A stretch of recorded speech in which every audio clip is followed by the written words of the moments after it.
আমাদের জীবনের মরণের সবচেয়ে বড় গার্ডিয়ান কে? আল্লাহ। আমার সবচেয়ে বড় অভিভাবক কে? তাহলে অভিভাবক কি চিনেন না এখনো? আমাদের সবচেয়ে বড় অভিভাবক কে বলেন তো? আল্লাহ। তো সেই অভিভাবকের কাছে আমি যাব, আমি তো খুশিতে বাকবাকুম হয়ে বসে আছি, কবে যাব? এটা ফিল করতে হবে না? আমার আব্বা ইউএসএ তে থাকে, 10 বছর পরে আমার সবচেয়ে বড় অভিভাবক আমার আব্বার কাছে যাব, ওইটাতে আমি এত খুশি। তা আমার জীবন মরণ দুনিয়া আখিরাতে সবচাইতে বড় গার্ডিয়ান, সবচাইতে বড় অভিভাবক আমার বাবা। আমাকে যত বেশি ভালোবাসে তার চেয়ে আমাকে বেশি ভালোবাসে আমার আল্লাহ।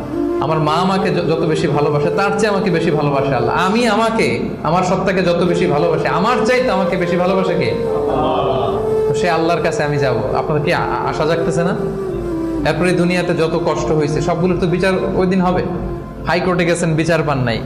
বিচার বসছে গ্রামে, বিচার পান নাই।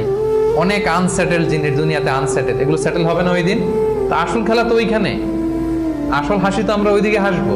আমাদের আসল হাসি সুখ সব তো জমা পড়ে আছে ওইখানে, ওটা তো ফিল করতে হবে।